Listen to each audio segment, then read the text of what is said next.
बंदी छोड़ सतगुरु रामपाल जी परमेश्वर जी की जय हो। परम पिता परमात्मा सारी सृष्टि के रचनहार कुल मालिक असंख्य ब्रह्मांडों के स्वामी जगत गुरु तीनों लोकों में प्रवेश करके सबका धारण पोषण करने वाले राजाधिराज आत्माधार नाथों के नाथ देवों के देव महादेव सर्वेश्वर महेश्वर मृत्युंजय अजरो अमर आदि अनादि सनातनी प्रभु जगत पिता जगदीश्वर श्री श्री 1008 की उपाधि के वास्तविक अधिकारी अकाल मूर्त शब्द स्वरूपी राम वासुदेव सर्वगतम ब्रह्म परम पूज्य प्रथम पूज्य परम संत परम पुरुष परम धनी परम दयालु सत्य कबीर हक्का कबीर अल्लाहु अकबर बाखबर अल्लाह ताला जगत के तारणहार जगत के मुक्तिदाता जगत के जगन्नाथ हारे के सहारे हिंदुओं के राम मुसलमानों के अल्लाह सिखों के वाहिगुरु ईसाइयों के मसीह दया के सागर दयानिधि करुणा के सागर करुणानिधि स्वयंभू परिभू संकट मोचन कष्ट हरण मंगल करण दुख भंजन अविगत कबीर निर्विकार निर्विषम परमात्मा अलय अलेख सतगुरु आदि अनादि सतगुरु असली मर्यादा पुरुषोत्तम असली राम असली कृष्ण असली घनश्याम असली मुरारी राजाओं के राजा महाराजाओं के महाराजा शहंशाहों के शहंशाह सम्राटों के सम्राट भगवानों के भगवान अल्लाहों के अल्लाह प्रभुओं के प्रभु मसीहाओं के मसीह सच्चे वाहिगुरु बाबाओं के बाबा पीरों के पीर सेठों के सेठ जगत सेठ सावड़सा सेठ सर्वगुण संपन्न अनंत कोटि कलाओं के स्वामी अनंत कोटि ब्रह्मांडों के नायक योगियों में महायोगी ध्यानियों में महाध्यानी सिद्धों में परम सिद्ध ज्ञानियों में तत्व ज्ञानी ब्रह्म ज्ञानी महाज्ञानी परम ज्ञानी सर्वश्रेष्ठ ज्ञानी विज्ञानी युवा कबीर समर्थ कबीर असमवात अमित ओजा सच्चे रहनुमा करीम अल्लाह सुभान अल्लाह दुनिया के अंतिम पैगंबर 8 सितंबर 1951 से गांव धनाना जिला सोनीपत हरियाणा भारतवर्ष की पावन भूमि पे प्रकट रियल कल की भगवान श्री नारायण साकार हरि श्री बाबा साहेब नूर अनंत परमात्मा सच्चे दरवेश सच्चे बाखबर संत शिरोमणि सतगुरु रामपाल जी परमेश्वर जी के चरण कमल में आप और हम सभी भाई बहनों का अनंत कोटि दंडवत प्रणाम। सत्साई भाई और बहनों, बहुत बड़ी दया बहुत बड़ी मेहर पूज्य गुरुदेव भगवान की परमेश्वर रामपाल जी की जिनके शुभ आशीर्वाद से विशेष आशीर्वाद से उनके सत्संगों का संग्रह रूपी अमृत वचन रूपी पुस्तक ज्ञान गंगा के ऊपर वीडियो बनाने की श्रृंखला जारी है। इसी श्रृंखला में आज हमारा ये 24वें नंबर का वीडियो है और इस पवित्र पुस्तक के प्रत्येक वीडियो से हमें शास्त्र अनुकूल साधना और शत भक्ति मार्ग के विषय में वो सब कुछ जानने और समझने को उपलब्ध हो रहा है जो सदियों से हम नहीं जान पा रहे थे। हमारे नादान तत्व ज्ञानहीन धर्म गुरु हमें इन धर्म शास्त्रों का निष्कर्ष निकाल कर नहीं समझा पा रहे थे।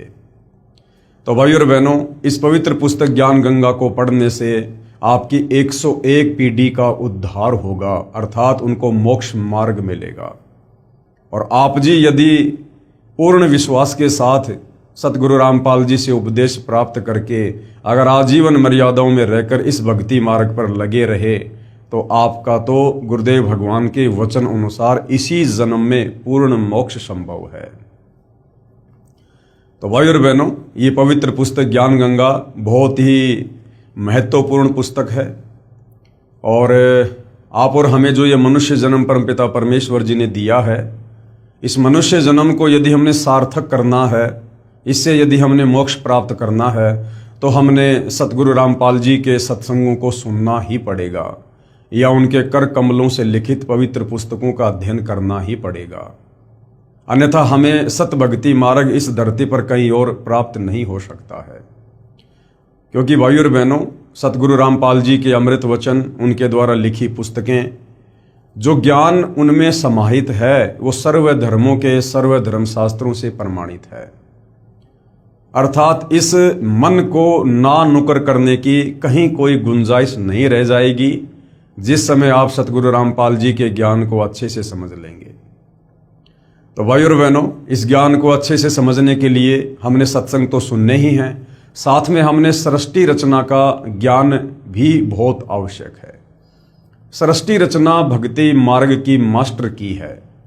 सृष्टि रचना को समझे बिना हम अध्यात्म को नहीं समझ पाएंगे, सतगुरु रामपाल जी के द्वारा दिए गए अमृत ज्ञान को भी नहीं समा पाएंगे अपने हृदय में, और ना अपने दिलो दिमाग में हम इस अमृत ज्ञान को शत ज्ञान के रूप में बैठा पाएंगे। तो सृष्टि रचना का भक्ति मार्ग पर लगने से पहले समझना बहुत ही जरूरी है, और यह कंप्लीट शास्त्र प्रमाणित यथार्थ सृष्टि रचना आपको सिर्फ और सिर्फ सतगुरु रामपाल जी के पास मिलेगी। तो जब भी आप YouTube पर सतगुरु रामपाल जी के सत्संग सुनना शुरू करें तो सबसे पहले सृष्टि रचना को अवश्य सुनिएगा, या उनके द्वारा लिखित पुस्तकों में भी सृष्टि रचना का जिक्र अवश्य होता है। आप पहले सृष्टि रचना को समझें, उसके बाद फिर सतगुरु रामपाल जी के सत्संग आगे सुने, तब आप इस अध्यात्म को समझ पाएंगे। तो भाइयों और बहनों, आज इस पवित्र पुस्तक ज्ञान गंगा पर हमारा 24वें नंबर का वीडियो है। हमने अभी तक इस पवित्र पुस्तक से अध्यात्म के विषय में बहुत कुछ जाना है, समझा है। किस प्रकार से हम पहले सतलोक में रहा करते थे, सर्व सुख वहां पर हम कबीर परमेश्वर जी के आशीर्वाद से मुफ्त में भोगा करते थे। फिर कैसे हम इस ज्योति निरंजन यानी काल के ऊपर आसक्त हुए और पतिव्रता धर्म से नीचे गिरे, और कबीर परमेश्वर जी ने हम सभी आत्माओं को इस काल के साथ यहाँ 21 ब्रह्मांडों में भेज दिया, और यहाँ आकर हम केवल अपना कर्म दंड ही भोग रहे हैं। यानी सतलोक में हमने जो गलती की थी, हम यहाँ काल के 21 ब्रह्मांडों में राजा महाराजा बनकर, देवता बनकर, आम व्यक्ति बनकर, लक 84 में गधे कुत्ते शुअर बनकर, नरक में असहनीय पीड़ाओं का सामना करके, तपतशिला पर कष्ट सहन करके, जन्म और मृत्यु के चक्कर में असहनीय पीड़ाओं का सामना करते हुए हम केवल अपने कर्मों का दंड भोग रहे हैं। सतलोक में हमने जो गलती की थी, हम उसकी सजा काट रहे हैं। तो भाइयों और बहनों, अब वो समय आ गया है, यदि हम चाहें तो अपनी उस महानादानी के चलते जो सज़ा आज हम यहाँ पर भोग रहे हैं, हम इस सज़ा को कम करवा सकते हैं। क्योंकि आज स्वयं कबीर परमेश्वर जी सतलोक से चलकर सतगुरु रामपाल जी के नाम से धरती पर प्रकट हैं। आज वे हमारी उन तमाम नादानियों को, हमारी गलतियों को क्षमा करने के लिए आए हैं। कहते हैं, जो मैं पूत कपूत हूँ बहुर पिता को लाज। बेटा बेटी चाहे कितनी बड़ी गलती क्यों ना कर दे, लेकिन माता पिता फिर भी उन्हें माफ़ कर देते हैं, अपने बच्चों की गलतियों को हृदय पर नहीं लेते हैं। तो आज भाइयों और बहनों, हमें पुनः उस कबीर परमेश्वर ने, दयालु परमात्मा ने एक बहुत ही ज़बरदस्त सुअवसर दिया है। यदि हम चाहें तो इस शास्त्र अनुकूल शत भक्ति मार्ग को जो उन्होंने ही स्वयं आकर दिया है, हम इसको अच्छे से समझकर और उनसे उपदेश प्राप्त करके, भक्ति करके हम अपनी सज़ा को माफ़ करवा सकते हैं, कम करवा सकते हैं। लेकिन परमात्मा कहते हैं, सकल पदार्थ है जग माही, भाग बिना नर पावत नाही। इस कबीर परमेश्वर सतगुरु रामपाल जी की शरण में आना भी अपने संस्कार के ऊपर है, अपने भाग के ऊपर है। तो भाई और बहनों, चारों युगों में कबीर परमेश्वर जी आते हैं और हम आत्माओं को यही ज्ञान सुनाते हैं, यही ज्ञान समझाते हैं जो वे आज सतगुरु रामपाल जी के नाम से प्रकट होकर हमें सुना रहे हैं, हमें बता रहे हैं। और इस सतज्ञान को सर्व धर्मों के सर्व धर्मशास्त्रों ने भी प्रमाणित किया है। और सतगुरु रामपाल जी पूर्ण संत हैं, तत्वदर्शी संत हैं। उनके अलावा संसार में कोई कथा करने का अधिकारी नहीं, कोई गुरु पद प्राप्त करके आगे दीक्षा देने का अधिकारी नहीं, कोई किसी का मोक्ष करवाना उनके अलावा संभव नहीं। और भाई और बहनों, हमारे धर्मशास्त्रों में पूर्ण संत की पूर्ण पहचान है, वो भी सतगुरु रामपाल जी ने हमें वेद और गीता से बताई है, समझाई है। साथ ही जो विश्व के जाने माने भविष्य वक्ता हैं, जिन्होंने सैकड़ों वर्ष पूर्व ही अपनी भविष्यवाणियां कर दी थी, आज उन भविष्य वक्ताओं की भविष्यवाणियां सतगुरु रामपाल जी पर खरी उतर रही हैं। तो भाई और बहनों, आप और हमने आज सतगुरु रामपाल जी को पूर्ण संत के रूप में पहचान कर और उनसे सत उपदेश लेकर अपनी आत्मा का कल्याण करवाने से पीछे नहीं रहना चाहिए। अन्यथा यदि एक बार ये सु अवसर हमारे हाथ से निकल गया, और सु अवसर हमारे हाथ से निकलेगा जिस समय ये मनुष्य जन्म छूट जाएगा, या सतगुरु रामपाल जी स्वयं सतलोक को वापस चले जाएंगे। उसके बाद इस धरती पर हमें कोई ये बातें बताने वाला नहीं होगा, हमें कोई मोक्ष प्रदान करवाने वाला नहीं होगा, और हम फिर से अनंत युगों के लिए इस काल बलि के 21 ब्रह्मांड में सजा काटने के लिए यहीं पर रह जाएंगे। तो भाई और बहनों, आज उस महापुरुष, परम दिव्य पुरुष, तेजपुंज के व्यक्तित्व के धनी, जो स्वयं सतलोक से चलकर पृथ्वी पर अवतरित हुए हैं, उस महापुरुष परम पूज्य गुरुदेव सतगुरु रामपाल जी के लीला में जीवन को हम थोड़ा सा समझेंगे, ताकि हमारा विश्वास दृढ़ हो कि किस प्रकार से उन्होंने सतलोक से चलकर गति करके धरती पर प्रकट होकर यहाँ एक आम व्यक्ति, आम संत की भांति लीला करते हुए आप और हम तक ये अमृत ज्ञान पहुँचा रहे हैं।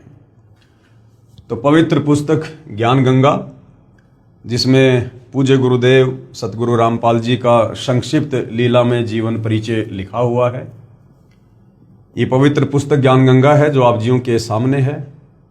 पेज नंबर 168 है। सतगुरु रामपाल जी महाराज का संक्षिप्त परिचय, संक्षिप्त लीला में परिचय होना चाहिए। संक्षिप्त परिचय तो किसी का भी हो सकता है भाई और बहनों, किसी सरपंच का, किसी विधायक का, किसी देव का, किसी महादेव का, लेकिन वास्तव में जो लीलाधर है, वास्तव में जो लीला करने के लिए आते हैं, वो कबीर परमात्मा स्वयं सतगुरु रूप में आते हैं। बाकी ये जितने भी देवी देवता हैं, ब्रह्मा विष्णु महेश हैं, ये अवतार रूप में आते हैं, राम रूप में, श्री कृष्ण रूप में, अन्य रूप में। तो हम इनके जीवन काल को लीला नहीं कह सकते, क्योंकि ये इस पृथ्वी पर कोई लीला करने के लिए नहीं आते हैं, ये केवल अपना कर्म दंड भोगने के लिए आते हैं।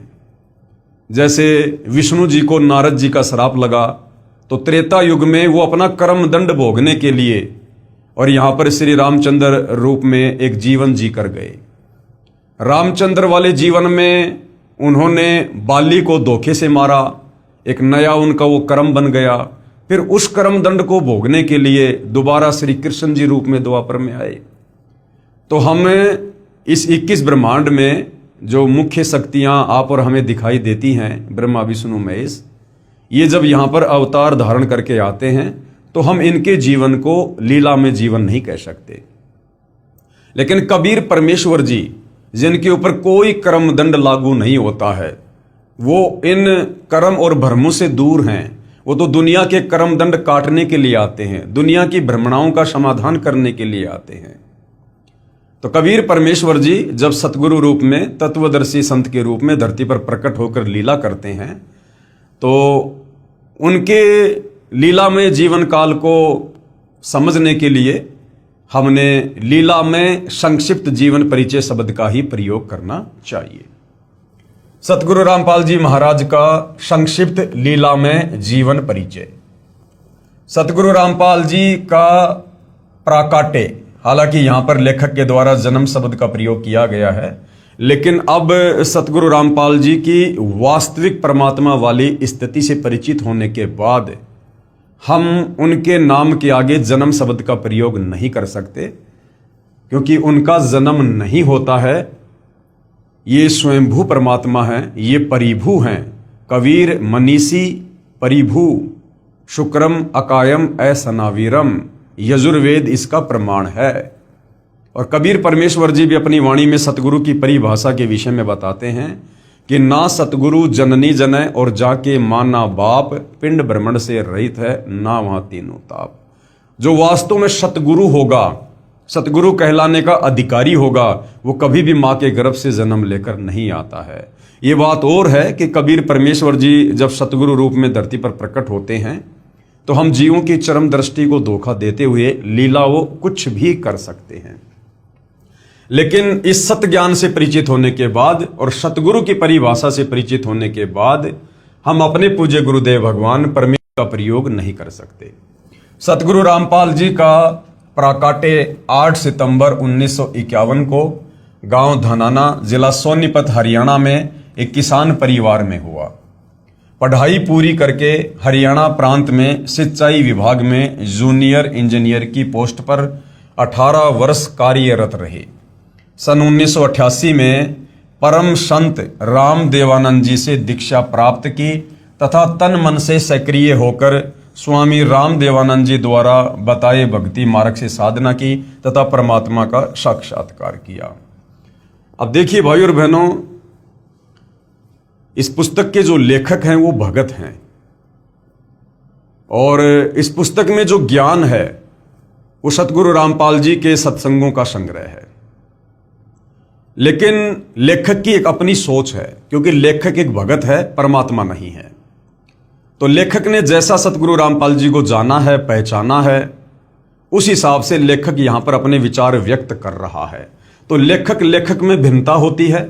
इसलिए आप जो इस पवित्र पुस्तक पर वीडियो देख रहे हैं, तो जैसा हमने सतगुरु रामपाल जी को उन्हीं के आशीर्वाद से जाना है, पहचाना है, अंश मात्र उनकी महिमा से परिचित हुए हैं, उस आधार से हम तो यही कहेंगे कि सन 1988 में यहां पर जो ये परम संत है, ये शब्द आदरणीय राम देवानंद जी के नाम से पहले प्रयोग नहीं होना चाहिए, क्योंकि परम संत एक समय में धरती पर एक ही होता है। परम संत कहो या पूर्ण संत कहो या तत्वदर्शी संत कहो, ये भूमिका स्वयं सतलोक से चलकर कबीर परमात्मा स्वयं ही निभाते हैं। और एक समय में धरती पर दो दो परम संत नहीं हो सकते हैं। तो आदरणीय राम देवानंद जी, जो कि सतगुरु रामपाल जी के मुंह बोले गुरुदेव की जिन्होंने भूमिका की है, तो जाहिर सी बात है वो सतगुरु रामपाल जी के समकालीन रहे हैं, क्योंकि उनका आपस में लीला में तरीके से गुरु शिष्य का नाता रहा है। तो परम संत तो उनमें से एक ही हो सकता है, दो तो नहीं हो सकते। जैसे आज से लगभग 650 साल पहले कबीर परमेश्वर जी बनारस के काशी में प्रकट हुए और उन्होंने पंडित रामानंद जी को अपना मुंह बोला गुरु धारण किया। और कहने को तो जगत वालों के सामने उस समय कबीर जी, जो कि परम संत थे, पूर्ण संत थे, तत्वदर्शी संत थे, वो गुरु शिष्य परंपरा को बनाए रखने के लिए और पंडित रामानंद जी को अपना गुरुदेव कहा करते थे, अपना परमात्मा कहा करते थे, उनको परम संत, पूर्ण संत कहा करते थे। लेकिन लोग दिखावे में, दुनिया की नजरों में, असल में पंडित रामानंद जी के गुरु कबीर जी थे। ठीक वही लीला, वही भूमिका भाई और बहनों वर्तमान में भी निभाई गई है, क्योंकि सतगुरु रामपाल जी के रूप में वही परम शक्ति, वही कबीर देव पुनः धरती पर प्रकट हुए हैं 8 सितंबर 1951 को। और आज से 650 साल पहले कबीर जी ने आदरणीय धर्मदास जी के द्वारा जब कबीर सागर लिखवाया, तो उन्होंने पहले ही वर्तमान समय के लिए कह दिया था कि 12वें पंथ हम ही चल आवें और सब पंथों को मिटाकर एक पंथ चलावें। कि धर्मदास आगे चलकर जब 12वां पंथ चल चुका होगा, तो उस 12वें पंथ के अंत में मैं कबीर खुद ही जाऊंगा और एक नया पंथ चलाऊंगा और अपने ज्ञान को संसार में फैलाऊंगा। तो कबीर परमेश्वर जी की वाणियां तो मिथ्या नहीं हो सकती हैं, क्योंकि साध वचन पलटे नहीं, चाहे पलट जाए ब्रह्मांड। कबीर वाणी कभी भी फैल नहीं हो सकती है। अगर उन्होंने कहा है कि मैं स्वयं ही जाऊंगा, तो उन्होंने वर्तमान में स्वयं ही आना था और वे स्वयं ही आए हैं।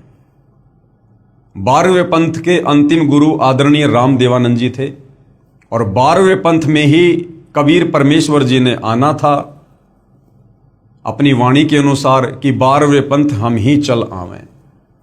तो 8 सितंबर 1951 को सतगुरु रामपाल जी धरती पर लीलामय तरीके से ये प्रकट हुए। उसके बाद 17 फरवरी 1988 को इन्होंने अपनी पूर्व योजना के तहत एक अच्छी आत्मा आदरणीय राम देवानंद जी को अपना मुंह बोला गुरु धारण किया। उनको सर्व बातों से, सर्व परिस्थितियों से उनको परिचित करवा दिया गया था कि आप केवल लोक दिखावे में मेरे गुरु बने रहिए, बाकी असल में आदरणीय राम देवानंद जी के गुरु सतगुरु रामपाल जी थे। लेकिन गुरु शिष्य परंपरा को बनाए रखने के लिए उन्होंने जो लीला आज से 650 साल पहले की, वही लीला वर्तमान में भी की। और सतगुरु रामपाल जी ने, जो कि स्वयं कबीर परमेश्वर हैं, इन्होंने गुरु शिष्य परंपरा को निभाने के लिए आदरणीय राम देवानंद जी को अपना मुंह बोला गुरु धारण किया।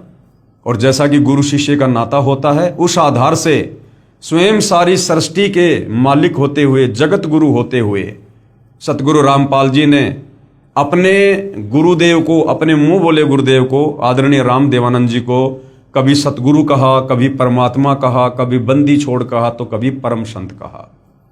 जबकि असल में ये जितनी भी उपाधियां हैं ये सतगुरु रामपाल जी के लिए हैं। और फिर सन 1994 में सतगुरु रामपाल जी ने अपनी उस वाणी के अनुसार कि 12वें पंथ हम ही चल आवें, सब पंथों को मिटाकर एक पंथ चलावें, तो सन 1994 में उन्होंने एक अपना नया 13वां यथार्थ कबीर पंथ चलाया, जो आज पूरे विश्व में वे अपने सत ज्ञान को फैला रहे हैं।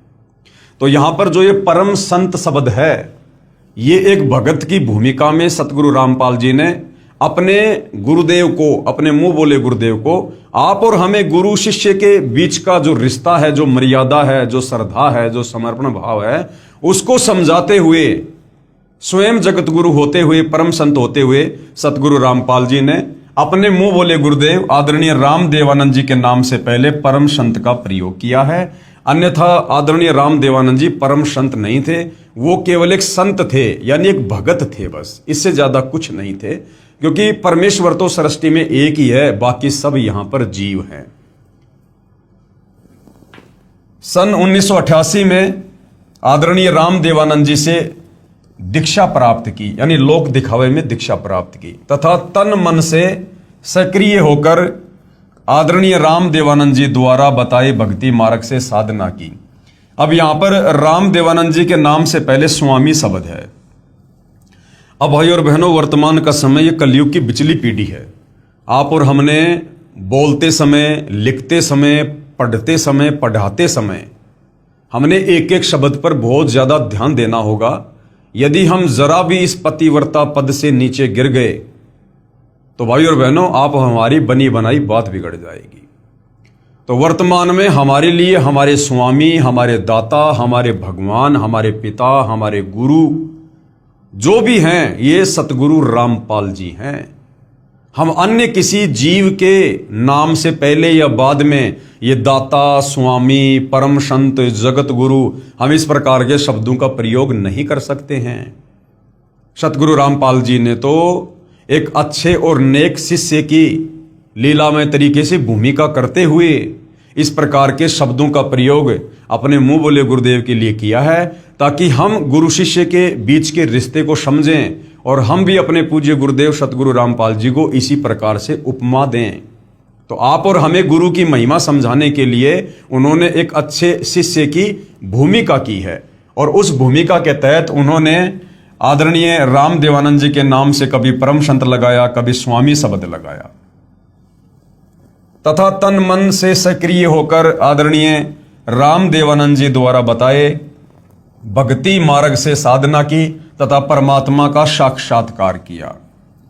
अब सतगुरु रामपाल जी तो स्वयं ही परमात्मा हैं, भला परमात्मा अपना क्या साक्षात्कार करेंगे?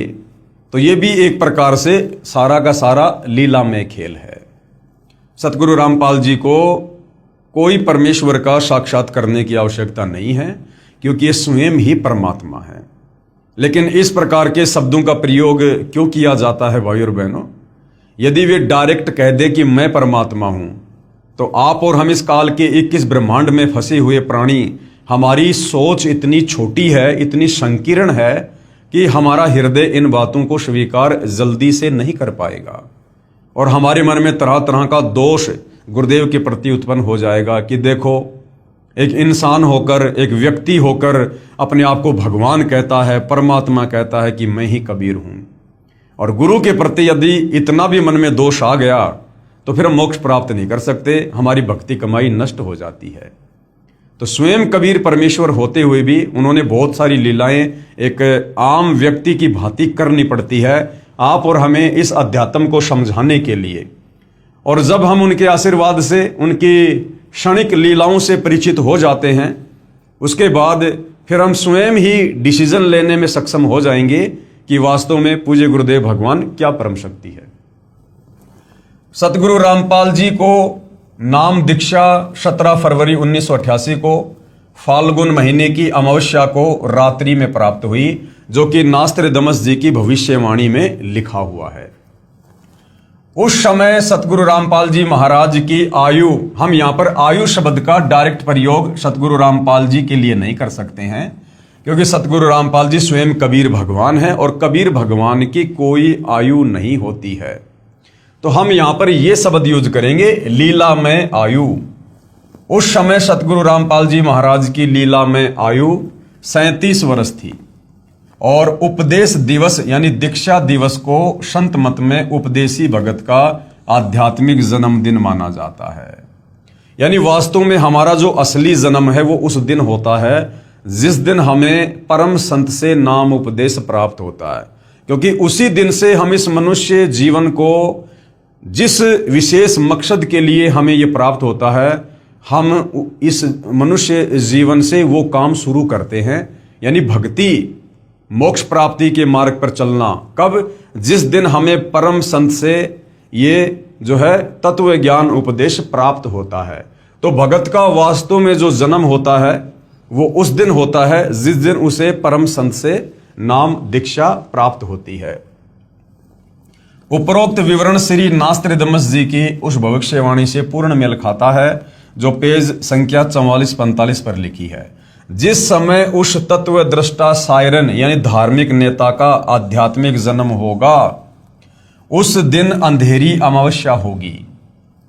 उस समय उस विश्व नेता की आयु 16, 20, 25 वर्ष नहीं होगी। वह तरुण नहीं होगा, बल्कि वह प्रौढ़ होगा, यानी ना बूढ़ा होगा ना जवान होगा। और वह 50 और 60 वर्ष के बीच की उम्र में संसार में प्रसिद्ध होगा। वह सन 2006 होगा। तो नास्त्रदमस जी की भविष्यवाणी के अनुसार एक एक शब्द सतगुरु रामपाल जी के लीला में जीवन के ऊपर खरे उतर रहे हैं।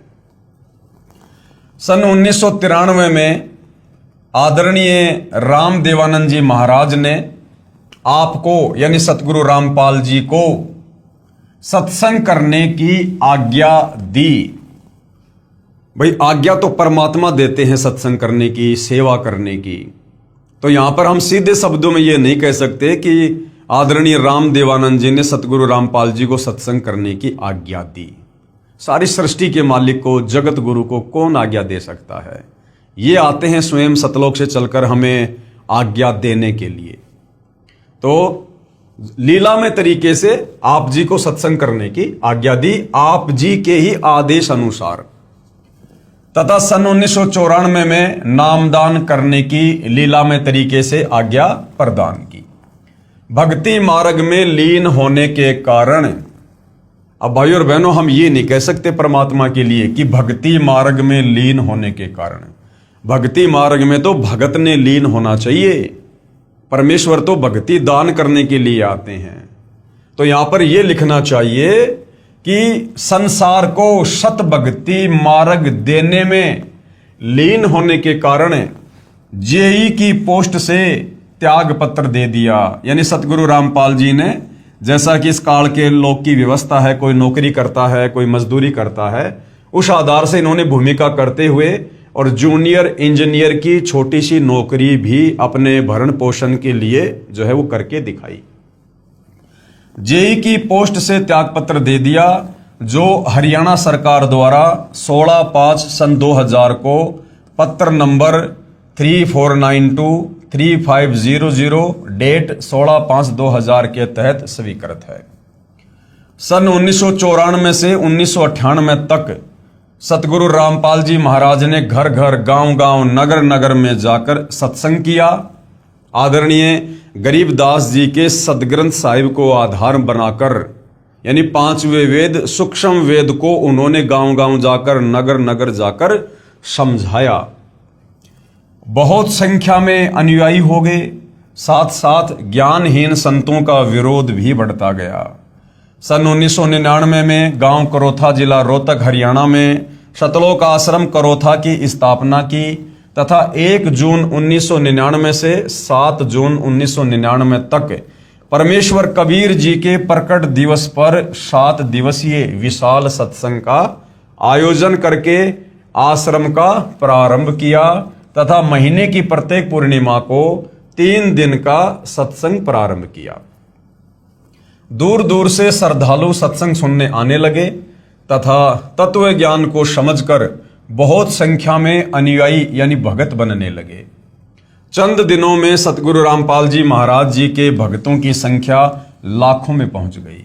जिन ज्ञानहीन संतों व ऋषियों के अनुयायी सतगुरु रामपाल जी के पास आने लगे तथा अनुयायी बनने लगे, फिर उन अज्ञानी आचार्यों तथा संतों से प्रश्न करने लगे कि आप सारा ज्ञान अपने सदग्रंथों के विपरीत बता रहे हैं। क्योंकि सतगुरु रामपाल जी के सत्संगों का आधार हमारे धर्म ग्रंथ हैं, धर्मशास्त्र हैं। सतगुरु रामपाल जी ने प्रोजेक्टर पर, टीवी चैनलों पर, समाचार पत्रों में उंगलियां रख रख के आप और हमें समझाया, बताया कि पवित्र गीता जी क्या कह रही है, पवित्र चारों वेद भक्ति के विषय में क्या बता रहे हैं, महर्षि दयानंद जी की सत्यार्थ प्रकाश हमें क्या बता रही है, क्या समझा रही है, जबकि वेदों में परमेश्वर के विषय में क्या लिखा है, और स्वामी जी ने जो है इन चारों वेदों के विपरीत जो ज्ञान अपने सत्यार्थ प्रकाश में दिया है वो क्या कुछ कह रहा है। तो जब ये सत्य ज्ञान समाज में जाने लगा और बहुसंख्या में लोग उन नकली संतों को, आचार्यों को छोड़ छोड़कर सतगुरु रामपाल जी की शरण में अपनी आत्मा के कल्याण हेतु आने लगे, तो जाहिर सी बात है भाई और बहनों, उन संतों को, उन अज्ञानी धर्मगुरुओं को दर्द तो होगा ही, पीड़ा तो होगी ही, क्योंकि उनके धार्मिक धंधे पर चोट जो लग रही थी।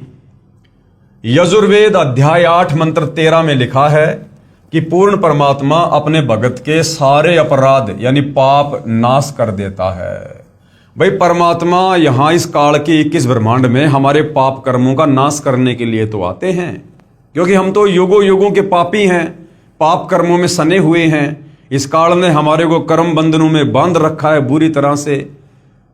कोई ठीक ठिकाने का दान धर्म या कोई सत्य साधना ये हमें नहीं करने देता, जिससे हमारे ये पुण्य नहीं बनते हैं। तो परमेश्वर सतलोक से चलकर हमारे पाप कर्मों का नाश करवाकर हमें स्वच्छ करके, स्वस्थ करके और हमें सतलोक ले जाने के लिए तो आते हैं। आपकी पुस्तक जो हमने खरीदी है उसमें लिखा है कि परमात्मा अपने भगत के पाप क्षमा नहीं कर सकता। यानी जो विशेषकर आर्य समाज से जुड़े लोग थे, जो महर्षि दयानंद जी के प्रवचनों से, उनकी पुस्तकों से काफी प्रभावित थे और सत्यार्थ प्रकाश को जब वो पढ़ा करते थे, तो सत्यार्थ प्रकाश में दयानंद जी ने लिखा है कि परमात्मा अपने भगत के, भक्ति करने वाले साधक के पाप कर्मों का नाश नहीं करता है। और जब सतगुरु रामपाल जी ने यजुर्वेद अध्याय 8 मंत्र 13 में लिखा हुआ बताया कि देखो भाई, हमारे वेद तो कह रहे हैं कि परमात्मा सतलोक से चलकर भक्ति करने वाले भगत के पाप कर्मों का नाश कर देता है, तो फिर आर्य समाज से जुड़े वो लोग वापस अपने घर जाकर और हमारे पवित्र वेदों का हवाला देकर अपने आचार्यों से, धर्म गुरुओं से सवाल जवाब करने लगे कि भाई आप तो कहते हो कि श्री दयानंद जी की जो सत्यार्थ प्रकाश है वो वेदों पर आधारित है, जबकि हमारे वेद क्या कह रहे हैं और सत्यार्थ प्रकाश वेदों के विरुद्ध व्याख्या दे रही है। तो इस प्रकार से विरोधाभास बढ़ता गया। आपकी पुस्तक जो हमने खरीदी है यानी सत्यार्थ प्रकाश, उसमें लिखा है कि परमात्मा अपने भगत के पाप क्षमा नहीं कर सकता। आपकी पुस्तक सत्यार्थ प्रकाश समोल्लास 7 में लिखा है कि सूर्य पर पृथ्वी की तरह मनुष्य तथा अन्य प्राणी निवास करते हैं। इसी प्रकार पृथ्वी की तरह सर्व वहां पर पदार्थ हैं, बाग बगीचे हैं, नदी हैं, झरने हैं, आदि आदि। क्या यह संभव है? पवित्र यजुर्वेद अध्याय 5 मंत्र 1 में लिखा है कि परमात्मा सहशरीर है। अग्ने तनु असी विष्णवे तवा सोमस्य तनुरसी। इस मंत्र में 2 बार गवाही दी है कि परमेश्वर यानी परमात्मा सहशरीर है, साकार है। उस अमर पुरुष परमात्मा का सर्व के पालन करने के लिए शरीर है। अर्थात परमात्मा जब अपने भक्तों को तत्व ज्ञान समझाने के लिए कुछ समय अतिथि रूप में इस संसार में आता है, तो अपने वास्तविक तेजोमय शरीर पर हल्के तेज पुंज का शरीर ओढ़ कर आता है। क्योंकि सतलोक में कबीर परमेश्वर के शरीर का इतना नूर है, इतना तेज है कि उनके शरीर के एक बाल में करोड़ सूर्य, करोड़ चंद्रमा, इससे भी ज्यादा रोशनी है। अब यदि वो कबीर परमात्मा अपने वास्तविक तेजोमय रूप में इस पृथ्वी पर आ भी जाए, तो हम उनको देख ही नहीं पाएंगे, क्योंकि परमेश्वर का शरीर पारदर्शी है, बहुत तेजोमय है। जिस प्रकार भाइयों और बहनों एक शीशा होता है, बहुत साफ सुथरा है, पारदर्शी है, और ये मक्खी मच्छर उसके टक्कर मारते हैं क्योंकि वो पारदर्शी है। इसी प्रकार कबीर परमेश्वर जी का जो ओरिजिनल जो तेजोमय शरीर है वो पारदर्शी है, नूरी है। अगर वो आ भी गए तो हम उनको देख नहीं पाएंगे। उसको वही साधक देख सकता है जिसकी दिव्य दृष्टि खुल जाती है, जिसको कबीर परमेश्वर जी दिव्य दृष्टि प्रदान कर देते हैं। अब जैसे भाइयों और बहनों, यहां पर भूत भी हैं, प्रेत भी हैं, पिशाच भी हैं, घूमते रहते हैं, अपनी योनि भोग रहे हैं, लेकिन वो सूक्ष्म शरीर में होते हैं, और सूक्ष्म शरीर में होने के चलते हम उनको अपनी इस चरम दृष्टि से देख नहीं सकते। हमारे आसपास बहुसंख्या में भूत पिशाच घूमते रहते हैं दिन रात, लेकिन हम अपनी चरम दृष्टि से उनके सूक्ष्म शरीर को देख नहीं सकते हैं। तो सोचिए, जब हम एक भूत पिशाच के शरीर को नहीं देख सकते तो कबीर परमेश्वर जी के शरीर की हम क्या व्याख्या करें? वे तो नूरी हैं, तेजोमय हैं। तो इस प्रकार से वेदों में लिखा है कि कबीर परमेश्वर का जो शरीर है वो मानव सदृश है, वो साकार हैं, दिखाई देते हैं, लेकिन वो भक्ति विधि अलग है, जिस भक्ति विधि से हम उनको देख सकते हैं, हम उनके दर्शन कर सकते हैं। और महर्षि दयानंद जी ने अपनी सत्यार्थ प्रकाश में लिखा है कि परमात्मा निराकार है, परमात्मा का साक्षात्कार नहीं किया जा सकता। तो कबीर परमेश्वर जब सतलोक से यहां पर आते हैं तो अपने तेज पुंज वाले शरीर को अपनी शक्ति से हल्का करके, अपने नूर को, अपनी चमक को, अपनी तेज को हल्का करके, और यहां पर एक आम व्यक्ति की भांति यहां पर लीला करते हैं, ताकि हम उनको देख सकें, उनसे बात कर सकें, और हम उनके तत्व ज्ञान को समझकर अपनी आत्मा का कल्याण करवा सकें। भक्तों को तत्व ज्ञान समझाने के लिए कुछ समय अतिथि रूप में इस संसार में आता है, तो अपने वास्तविक तेजों में शरीर पर हल्के तेज पुंज का शरीर ओढ़ कर आता है। इसलिए उपरोक्त मंत्र में 2 बार प्रमाण दिया है। इस तरह के तर्क से निरुत्तर होकर अपने अज्ञान का पर्दाफाश होने के डर से उन अज्ञानी संतों, महंतों व आचार्यों ने सतलोक आश्रम करोथा के आसपास के गांवों में सतगुरु रामपाल जी महाराज को बदनाम करने के लिए दुष्प्रचार करना प्रारंभ कर दिया तथा 12/7/2006 को सतगुरु रामपाल जी को जान से मारने तथा आश्रम को नष्ट करने के लिए आप तथा अपने अनुयायियों से सतलोक आश्रम पर आक्रमण करवाया। पुलिस ने रोकने की कोशिश की, जिस कारण से कुछ उपद्रवकारी चोटिल हो गए।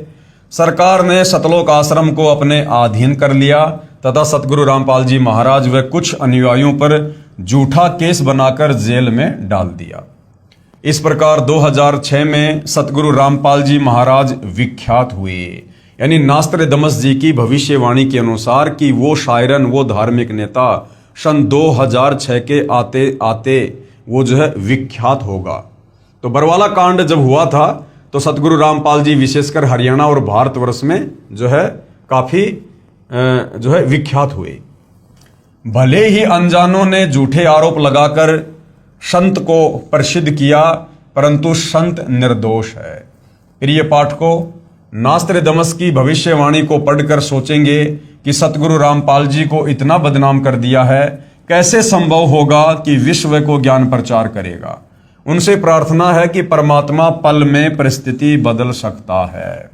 साहिब से सब होत है, बंदे से कुछ नहीं, वो राई से पर्वत करे और फिर पर्वत से राई। परमात्मा पल भर में कुछ भी कर सकते हैं। साहिब से सब होत है, बंदे से कुछ नहीं, वो राई से पर्वत करे, पर्वत से फिर राई। यानी परिस्थितियों को वो कैसे भी और किसी प्रकार से तब्दील कर सकते हैं, ये उनके सामर्थ्य में है।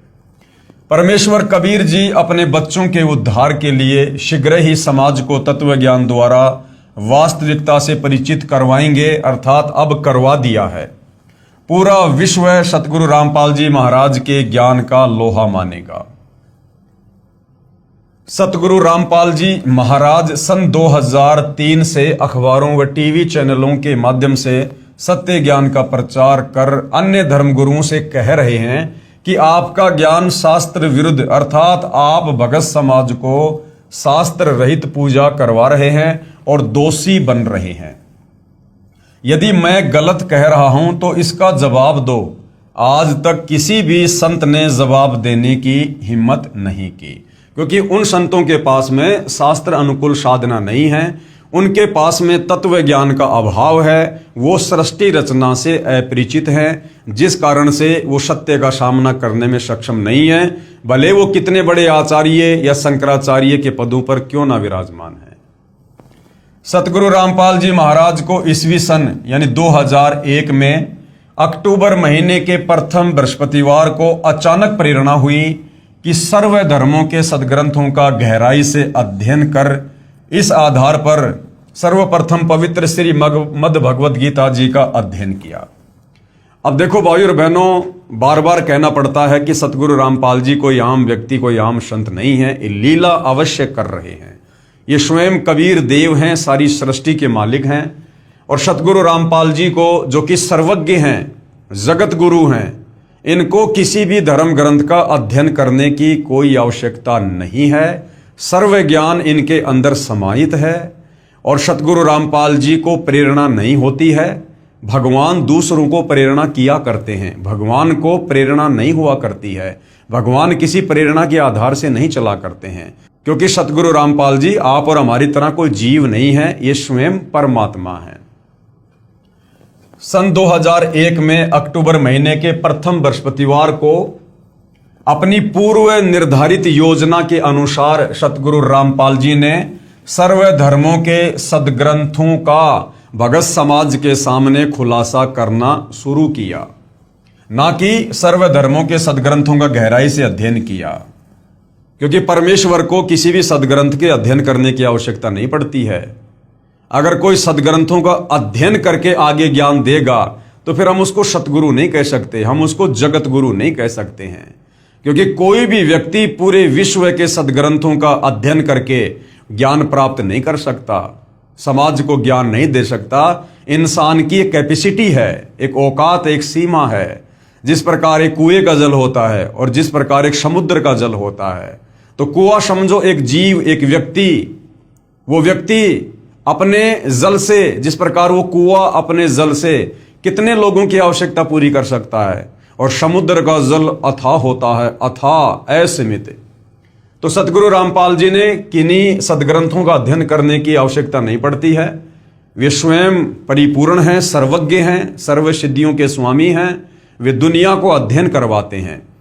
तो भगत समाज के सामने एक आम व्यक्ति की, एक आम संत की लीला करते हुए उन्होंने इस प्रकार की भूमिकाओं को जन्म देना पड़ता है। इस आधार पर सर्वप्रथम पवित्र श्री मद भगवत गीता जी का अध्ययन किया तथा पुस्तक गहरी नजर गीता में रचना की, तथा उसी आधार पर सर्वप्रथम राजस्थान प्रांत के जोधपुर शहर में मार्च 2002 में सत्संग प्रारंभ किया। इसलिए नास्त्रदमस जी ने कहा है कि विश्व धार्मिक हिंदू संत अर्थात सायरन 50 वर्ष की उम्र में अर्थात 2001 गे ज्ञाता होकर प्रचार करेगा। सतगुरु रामपाल जी महाराज का प्राकाट्य ना कि जन्म पवित्र हिंदू धर्म में सन 1951 में 8 सितंबर को गांव धनाना, जिला सोनीपत, प्रांत हरियाणा, भारत में एक किसान परिवार में हुआ। अब भाइयों और बहनों, जन्म क्यों नहीं कह सकते? क्योंकि आदरणीय गरीबदास जी, जो लगभग 300 साल पहले गांव छुड़ानी, जिला झज्जर, हरियाणा में हुए हैं, वो कबीर परमेश्वर जी के सत्य ज्ञान से परिचित हुए। कबीर परमात्मा जी जिंदा बाबा के रूप में सतलोक से चलकर धरती पर प्रकट हुए, उनको अपना ज्ञान दिया, नाम दिया। फिर उसके बाद गरीबदास जी की आत्मा को शरीर से निकालकर सतलोक ले गए, उन्हें सर्व ब्रह्मांडों की रचना से परिचित करवाया, उनका ज्ञान योग खोला और वापस उन्हें उस शरीर में छोड़ा। उसके बाद आदरणीय गरीबदास जी ने कलम तोड़ महिमा अपने पूज्य गुरुदेव बंदी छोड़ कबीर साहिब जी की है।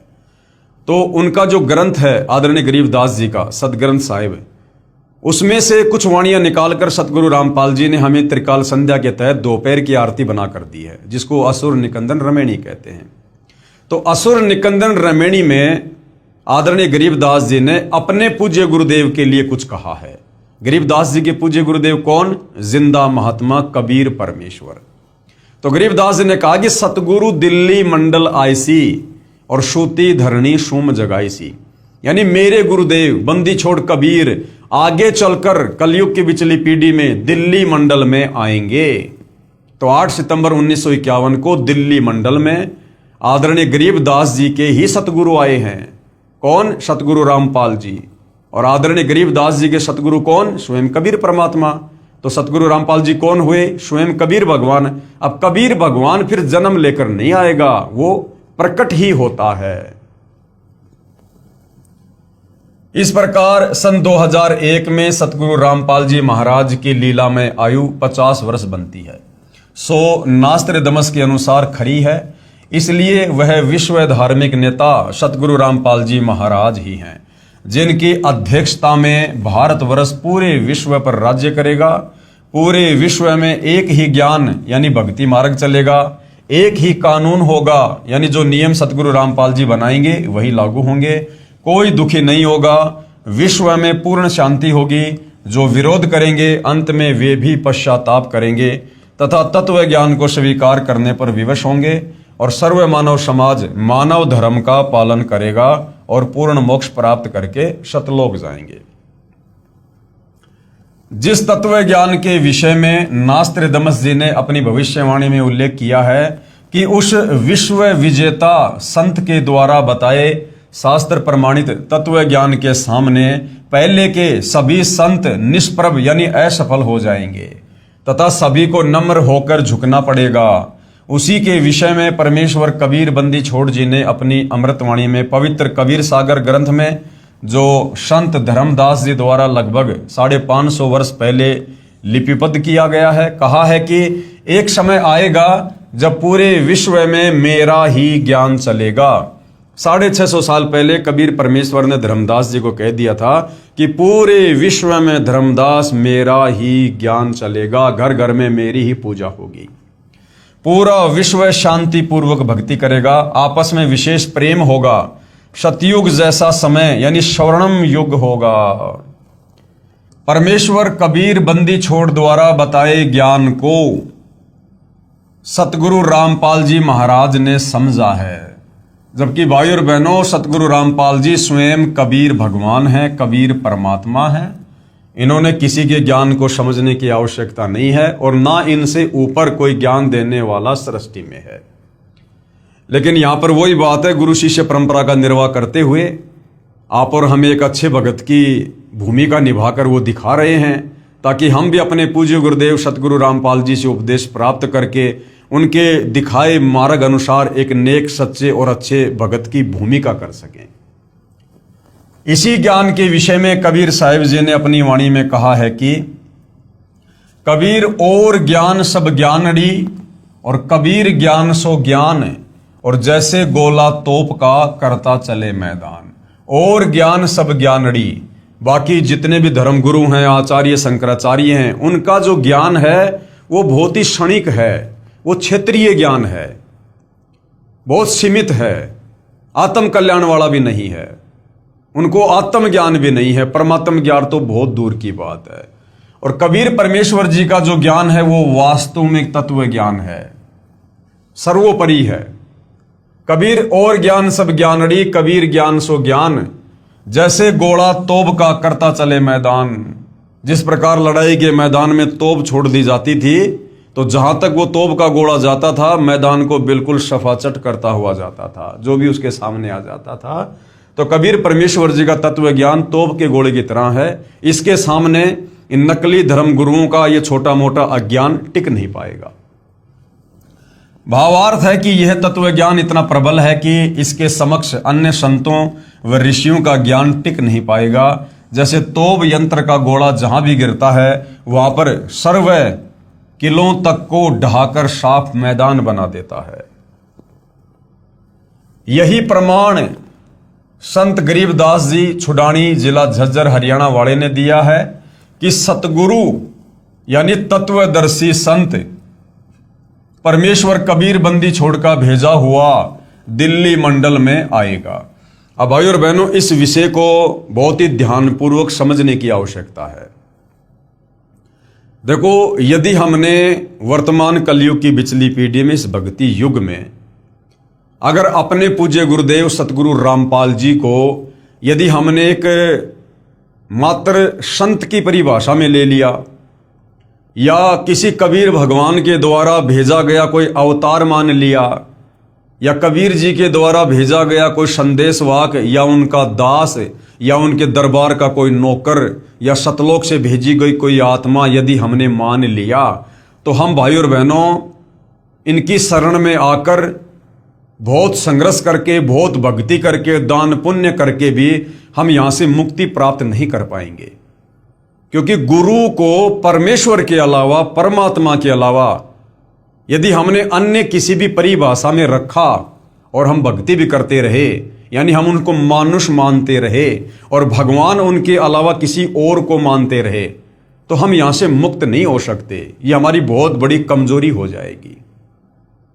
हमने गुरु को जानना है, पहचानना है, उनसे प्रार्थना कर करके, उनके आगे दंडवत करके, रो रो के, ज्ञान योग की भीख मांग मांग के, तब परमेश्वर दया करेंगे।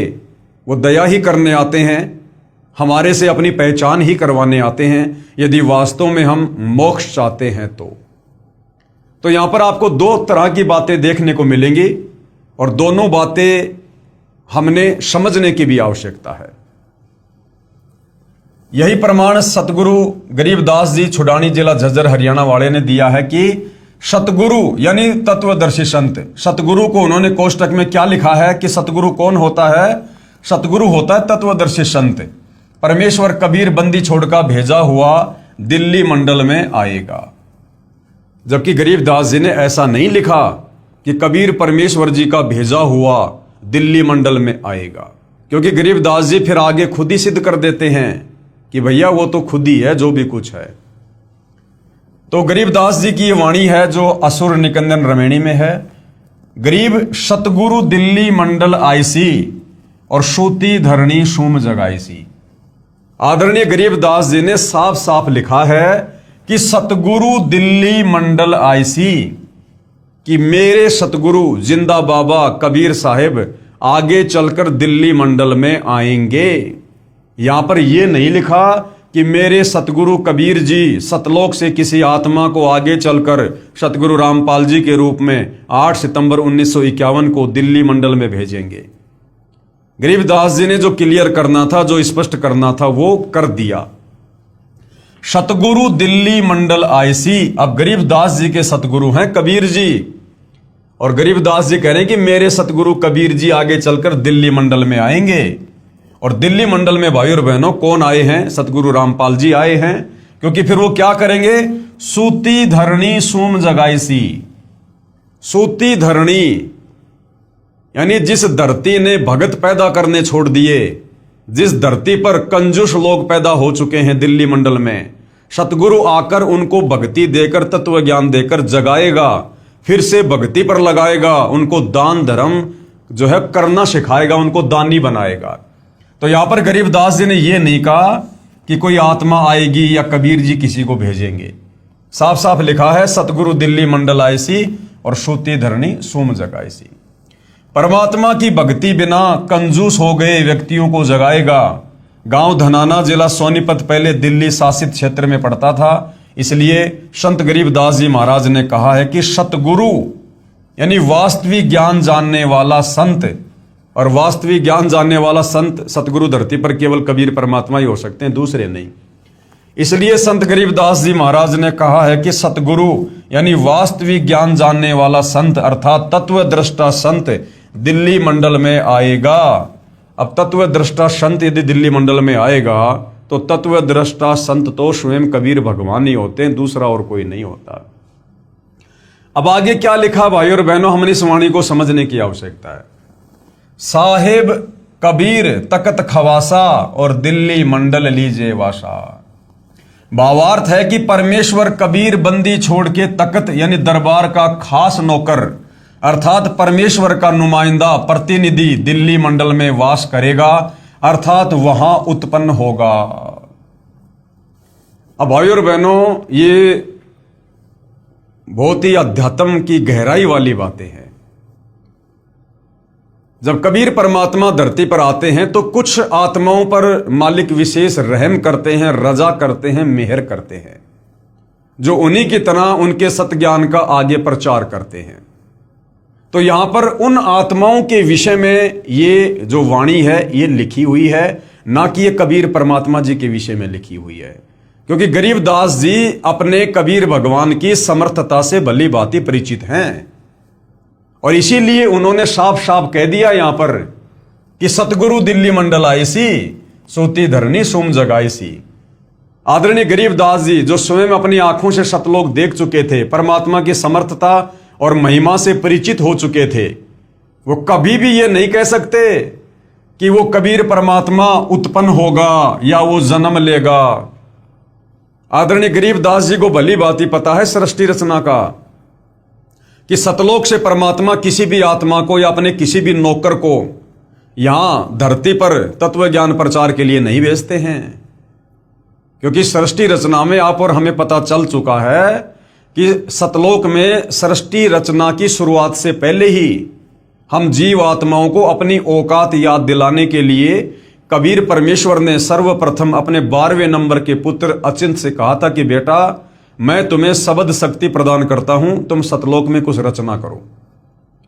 वो अचिंत परमात्मा से शब्द शक्ति प्राप्त करके, शक्ति प्राप्त करके वो सतलोक में सृष्टि की रचना भी नहीं कर पाया। तो सोचो भाई और बहनों, फिर अन्य आत्माओं की क्या औकात, क्या बिसात जो सतलोक से और इस काल लोक में युगों युगों से अज्ञानता की गहरी निंद्रा में सोई पड़ी आप और हम आत्माओं को जगाकर वापस सतलोक ले जाएंगे। तो भाई और बहनों, यहां पर दो बातें हैं। यहां पर कबीर परमेश्वर कुछ आत्माओं पर विशेष दया करते हैं, मेहर करते हैं, अपने अध्यात्म को समझाते हैं। और दूसरा फिर कबीर परमेश्वर ने इसी वाणी में आगे बोल रखा है कि सतगुरु दिल्ली मंडल आईसी, सूती धरनी सूम जगाईसी, और काग भूषण छत्तर के आगे गंधर्व करत चलत है रागे। तो काग भूषण जैसी जो पुण्यात्मा हैं वो भी जब सतगुरु दिल्ली मंडल में आते हैं तो उसके बाद परमेश्वर उस काग भूषण वाली आत्मा को भी जो है यहां पर उत्पन्न करते हैं और वो आत्मा फिर आगे चलकर सतगुरु के मिशन में सहयोगी बनती है। तो यहां पर आत्मा के लिए इस प्रकार के शब्दों का प्रयोग होता है, उत्पन्न होगा। और रही बात भाई और बहनों, क्योंकि महापुरुष ने कोई वाणी लिखी है तो बहुत सोच समझ के लिखी होती है। तो गरीबदास जी जो वाणी यहां पर लिख रहे हैं कि साहिब कबीर तकत खवासा और दिल्ली मंडल लीजे वासा, यानी सतगुरु परमेश्वर कबीर जी के दरबार का खास नौकर अर्थात परमेश्वर का नुमाइंदा प्रतिनिधि दिल्ली मंडल में वास करेगा, अर्थात वहां उत्पन्न होगा। तो भाई और बहनों, अपने खास नौकर की भूमिका भी कबीर परमात्मा खुद ही करते हैं।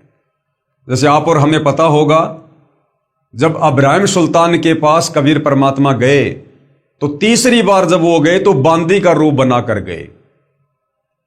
तीसरा रूप उन्होंने बांदी का, बांदी यानी नौकर, खवास। वाणी आती है तीजा रूप खवास का धारा, तीजा रूप खवास का धारा, वहां फूलों सेज बिछाना, भाई शब्द शब्द बखाना। तीजा रूप खवास का धारा, खवास यानी नौकर। तो कबीर परमात्मा ने खुद ही बांदी का यानी खवास का, नौकर का रूप धारण किया इब्राहिम को ज्ञान समझाने के लिए। तो साहिब कबीर खवासा, तो अपने खवासा यानी नौकर की भूमिका भी परमात्मा खुद ही निभाते हैं। साहिब कबीर तकत खवासा, दिल्ली मंडल लीजे वासा।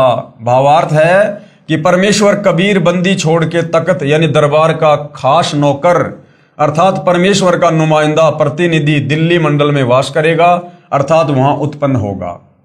प्रथम अपने हिंदू बंधुओं को तत्व ज्ञान से परिचित करवाएगा। बुद्धिमान हिंदू ऐसे जागेंगे जैसे कोई हड़बड़ा कर जागता है, अर्थात उस संत के द्वारा बताए तत्व ज्ञान को समझकर अविलंब उसकी शरण ग्रहण करेंगे। फिर पूरा विश्व उस तत्वदर्शी हिंदू संत के ज्ञान को स्वीकार करेगा। यह भविष्यवाणी श्री नास्त्रदमस जी ने भी की है। नास्त्रदमस जी ने यह भी लिखा है कि मुझे दुख इस बात का है कि उससे परिचित न होने के कारण मेरा सायरन तत्वद्रष्टा संत उपेक्षा का पात्र बनेगा। हे बुद्धिमान मानव उसकी उपेक्षा ना करो। नास्त्रदामस जी कह रहे हैं कि उस महान धार्मिक नेता तत्वदर्शी संत की उपेक्षा मत करना, उसकी निंदा मत करना, बुराई मत करना, उसी से आत्मा का कल्याण संभव है। और उस तत्वदर्शी संत को कितना सम्मान देना है, कितना आदर सत्कार देना है। नास्त्रदामस जी क्या कह रहे हैं, वह तो सिंहास नस्त करके, सिंहास नस्त यानी आसन पर बैठा कर, और आराध्य देव यानी इष्ट देव यानी अपना परमपिता परमात्मा मानकर, आराध्य देव यानी इष्ट देव रूप में मानने योग्य है। यानी उस तत्वदर्शी संत को अपना इष्ट, अपना कबीर भगवान, अपना परमेश्वर मानकर और उनको सिंहासन पर बैठाकर उनकी पूजा करनी चाहिए। पूजा, क्योंकि वो स्वयं कबीर भगवान ही होगा।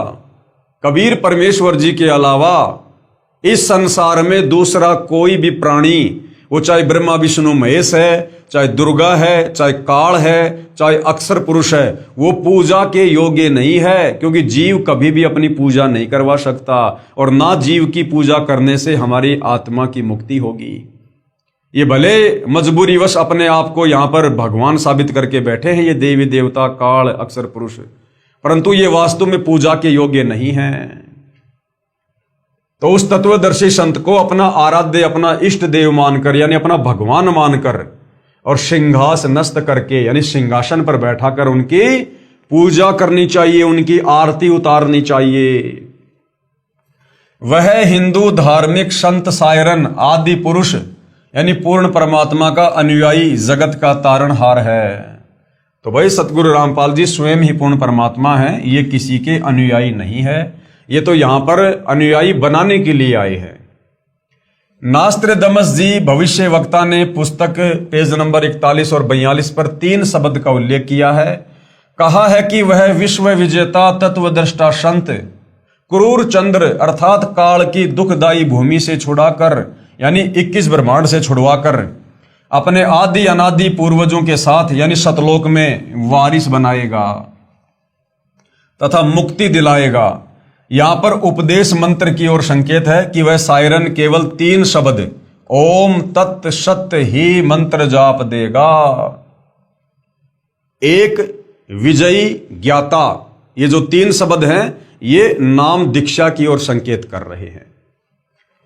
इन 3 शब्दों के साथ मुक्ति का कोई अन्य शब्द ना चिपकाया जाए, यानी ओम तत् सत, इसके अलावा कोई चौथी बार में दीक्षा वगैरह अगर दे रहा है तो नास्त्रदामस जी साफ साफ मना कर रहे हैं कि 3 बार की दीक्षा के अलावा कोई चौथी बार की दीक्षा यदि दे रहा है तो उस तत्वदर्शी संत को वो मान्य नहीं होगा। यही प्रमाण पवित्र ऋग्वेद मंडल 10 सूक्त 90 मंत्र 16 में, सामवेद श्लोक संख्या 822 तथा श्रीमद् भगवद गीता अध्याय 17 श्लोक 23 में है कि पूर्ण संत क्यों कौन होता है? तत्वदर्शी संत। 3 मंत्र ओम तत् सत जिनमें तत् तथा सत सांकेतिक हैं देकर पूर्ण परमात्मा आदि पुरुष की भक्ति करवाकर जीव को काल जाल से मुक्त करवाता है। फिर वह साधक की भक्ति कमाई के बल से वहां चला जाता है जहां आदि सृष्टि के अच्छे प्राणी रहते हैं, यानी सतलोक में हमारे और भाई बंधु जहां पर रह रहे हैं, जहां से ये जीव अपने पूर्वजों को छोड़कर क्रूर चंद्र यानी काल प्रभु के साथ आकर इस दुखदायी लोक में फंसकर कष्ट पर कष्ट उठा रहा है। ये क्रूर चंद्र कौन है? ये काल है। हम इसके चक्कर में क्यों फंसे, कैसे फंसे, इसके लिए हम सृष्टि रचना में भली भांति पढ़ चुके हैं। नास्त्रदामस जी ने यह भी स्पष्ट किया है कि मध्यकाल अर्थात पिछली पीढ़ी हिंदू धर्म का आदर्श जीवन जिएंगे। सायरन यानी तत्वद्रष्टा संत अपने ज्ञान से दैवतीयमान उतंग ऊंचा स्वरूप अर्थात सर्वश्रेष्ठ शास्त्र अनुकूल भक्ति विधान फिर से बिना शर्त उजागर करवाएगा और मानवीय संस्कृति अर्थात मानव धर्म के लक्षण निर्धोक यानी निष्कपट भाव से संवारेगा। मध्या कालात हिंदू धर्माचे व हिंदूच्या आदर्शवत झालेल, यह मराठी भाषा में लिखा है। यह मराठी भाषा में पेज नंबर 42 पर लिखा है कि उपरोक्त भावार्थ है कि पिछली पीढ़ी का उद्धार सायरन करेगा, यानी पिछली पीढ़ी वाले आप और हम भक्तों का जो भक्ति पर लग जाएंगे, आजीवन मर्यादा में रहेंगे, उन भक्तों का उद्धार, उनका मोक्ष वो शायरन करेगा। ये उल्लेख पेज नंबर 42 की हिंदी लिखना रह गया था, इसलिए यहां लिख दिया है तथा स्पष्टीकरण भी दिया है। यही प्रमाण स्वयं पूर्ण परमात्मा कबीर जी ने कहा है कि धर्मदास तोहे लाख दुहाई, सार ज्ञान कहीं बार न जाई, सार नाम बाहर जो परही, बिचली पीढ़ी हंस नहीं तरही, सार ज्ञान तब तक छुपाई, जब तक द्वादश पंथ ना मिट जाई।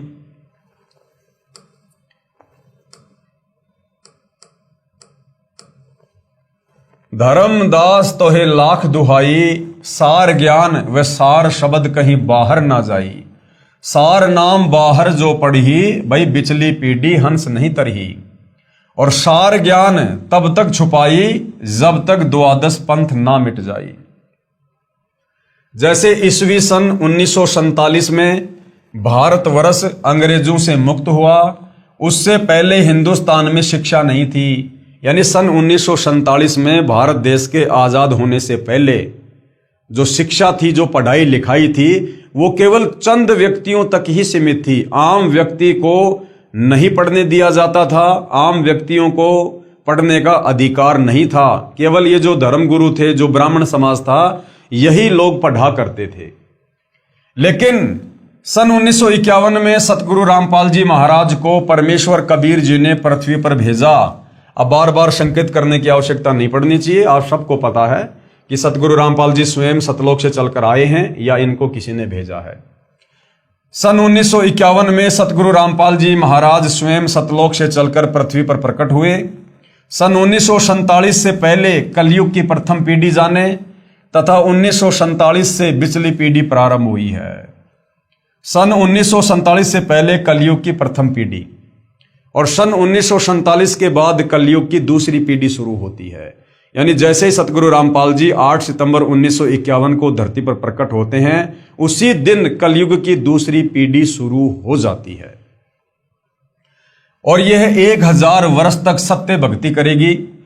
इस दौरान जो पूर्ण निश्चय के साथ भक्ति करेगा वह सतलोक चला जाएगा।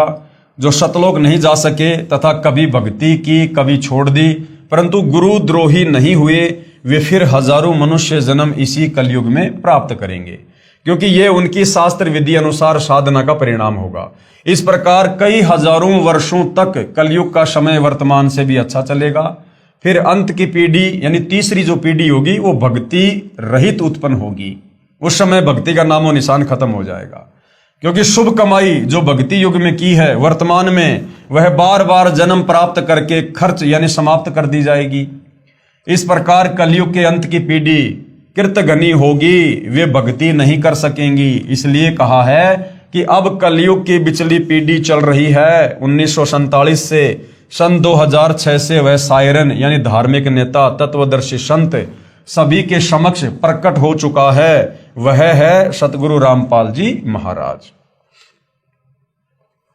उपरोक्त ज्ञान जो बिचली पीढ़ी व प्रथम तथा अंतिम पीढ़ी वाला सतगुरु रामपाल जी महाराज अपने प्रवचनों में वर्षों से बताते आ रहे हैं, जो अब नास्त्रदमस जी की भविष्यवाणी ने भी स्पष्ट कर दिया है। इसलिए संत गरीबदास जी महाराज ने कहा है कि कबीर परमेश्वर की भक्ति पूर्ण संत से उपदेश लेकर करो, नहीं तो ये अवसर फिर हाथ नहीं आएगा। गरीब समझा है तो सिर धर पाओ, बहुर नहीं रे ऐसा दाव। कि अगर तुम्हें सच्चे संत की परिभाषा समझ में आ गई है और तुम्हें यकीन हो गया है कि धरती पर वर्तमान में पूर्ण संत केवल सतगुरु रामपाल जी हैं, इन्हीं के पास पूर्ण ज्ञान है, आध्यात्मिक मार्ग है, और यदि इनसे उपदेश नहीं लिया तो आत्मा का कल्याण नहीं हो पाएगा। यहां पर असंख्य युगों के लिए कष्ट भोगने के लिए रह जाएंगे। तो अगर ये बात तुझे समझ में आ गई है, समझा है तो सिर धर पांव, कि तेजी से दौड़ ले। सर पर पांव रख के दौड़ने का मतलब है जैसे आपत्ति के समय इंसान बहुत तेज गति से दौड़ता है। इसी प्रकार यदि आपको ये बात समझ में आ गई है कि यदि हमने सत भक्ति नहीं की सतगुरु रामपाल जी से उपदेश लेकर, और यदि सतगुरु रामपाल जी सतलोक के लिए प्रस्थान कर गए, उसके बाद कुछ भी हाथ नहीं आएगा, तो भैया अपनी आत्मा के कल्याण के लिए फटाफट उनके ज्ञान को सुन समझ उनसे उपदेश लेके भक्ति मार्ग पर लग गए। बहुर नहीं रे ऐसा दाव, ये मौका फिर बाद में हाथ नहीं आएगा।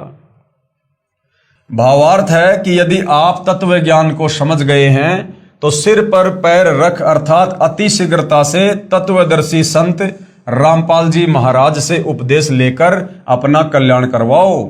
यह सुअवसर फिर प्राप्त नहीं होगा। जैसे ये पिछली पीढ़ी यानी मध्य काल वाला समय और आपका मानव शरीर तथा तत्वदृष्टा संत प्रकट है। यदि अब भी भक्ति मार्ग पर नहीं लगोगे तो उसके विषय में कहा है, ये संसार समझदा नाही कहंदा शाम दोपहरे नू, और गरीब दास ये वक्त जात है फिर रोओगे इस पहरे नू। इस समय को फिर कुत्ते बनकर ऊपर मुंह करके रात्रि में रोया करोगे। भावार्थ है कि संत गरीबदास जी महाराज कह रहे हैं कि ये भोला संसार शास्त्र विधि रहित साधना कर रहा है जो अति दुखदायी है। यानी हमारे धर्म ग्रंथों के विरुद्ध यदि हम नाम जाप करेंगे, भक्ति करेंगे, कर्म धर्म करेंगे तो उससे हमें दुख मिलेगा। हमारे कर्म नहीं कट सकते, मोक्ष नहीं होगा। इसी को सुखदायी कह रहा है।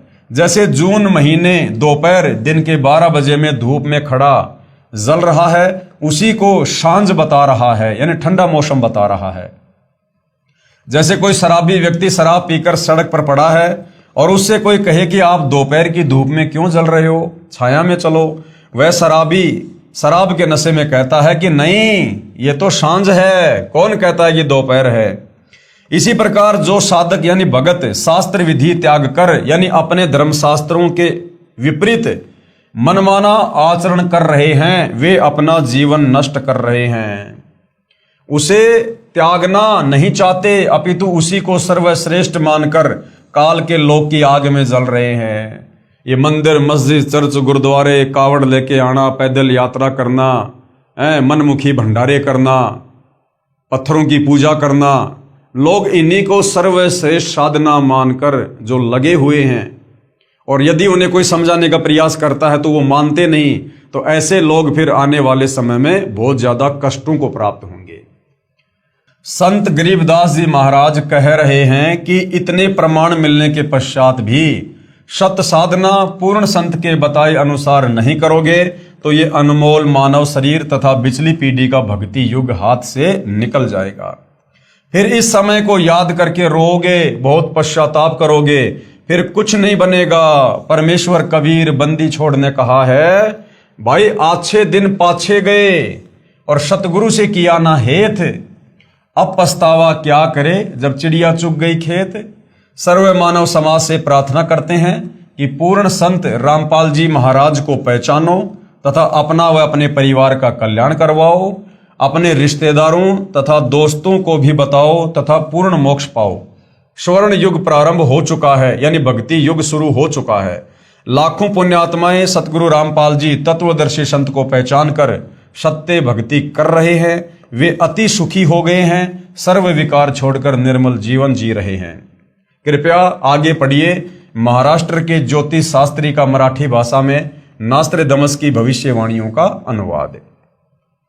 अब भाई और बहनों, ये आपने अभी तक जो पढ़ा है, जो देखा है, ये पवित्र पुस्तक ज्ञान गंगा में एक भगत के द्वारा जैसा उन्होंने सतगुरु रामपाल जी के तत्व ज्ञान को जाना है, समझा है, और जैसा उन्होंने सतगुरु रामपाल जी को अपनी दृष्टि से पहचाना है, उस आधार से उन्होंने यहाँ पर उनके संक्षिप्त लीला में जीवन के विषय में हमें समझाने का प्रयास किया है। अब भाई और बहनों, सतगुरु रामपाल जी के कुछ भगत हैं जो वास्तव में सतगुरु रामपाल जी के विशेष आशीर्वाद से उनके तत्व ज्ञान को समझकर उन्हीं के आशीर्वाद से उनकी पहचान कर चुके हैं। और उनकी पहचान करने के बाद जो भाव, जो श्रद्धा, जो समर्पण अपने गुरुदेव भगवान के प्रति एक नेक भगत का होता है, उस आधार से उन भक्तों ने सतगुरु रामपाल जी के संक्षिप्त लीला में जीवन परिचय को अपने शब्दों में जो है लिखा है। तो वो भी आपको थोड़ा सा एक बार दिखा देते हैं। 7 समुद्र की मशी करूं, लेखनी करूं बन राय, और धरती का कागज करूं, गुरु गुण लिखा न जाए। यहां पर परमात्मा से ज्यादा महत्व सतगुरु को दिया गया है, गुरु को दिया गया है। क्योंकि परमात्मा कबीर जी स्वयं ही गुरु रूप धारण करके आप और हमें इस काल के लोक में तत्व ज्ञान समझाने के लिए आते हैं। तो यहां पर सतगुरु रामपाल जी परमेश्वर जी का संक्षिप्त लीला में जीवन परिचय लिखा गया है, आप जी को दिखा रहे हैं। हे अखिल ब्रह्मांडों के रचयिता, यानी सर्व सृष्टि के रचनहार, ऊपर के 4 अजर अविनाशी लोकों के रचयिता, अगम लोक, अलख लोक, शतलोक, अनामी लोक, फिर अक्षर पुरुष के 7 संग ब्रह्मांड, फिर काल के 21 ब्रह्मांड, अर्थात पूरी सृष्टि के रचयिता, हे अखिल ब्रह्मांडों के रचयिता, आप जी का संक्षिप्त लीला में जीवन परिचय लिखने व बताने में 21 ब्रह्मांड में कोई भी प्राणी सक्षम नहीं है। 7 समुद्र की मशी करूं, लेखनी करूं बन राय, और शब्द धरती का कागज करूं, पर गुरु के गुण लिखे न जाए। आप वह समर्थ पिता हैं जिनके आधे बाल के बराबर भी ये सारी सृष्टि नहीं है।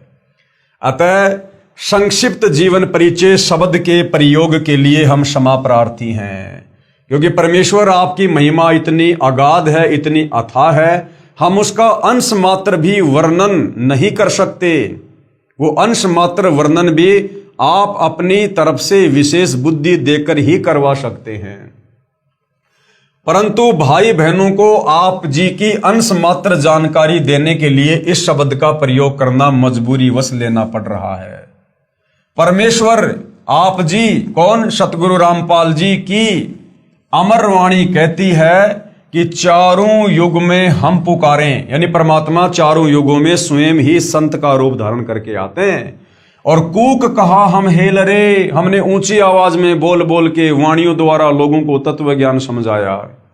और हीरे मोती माणक बरसे, परमात्मा कहते हैं चारों युगों में हमने तत्व ज्ञान रूपी, मुक्ति रूपी हीरे माणिक लाल बरसाए, अर्थात ये अमृत ज्ञान देना चाहा, परंतु ये जग चुगता ढेल रे, लेकिन काल प्रेरणा से ये संसार केवल डले ढोने में लगा रहा, शास्त्र विरुद्ध साधना को ही करने में लगा रहा।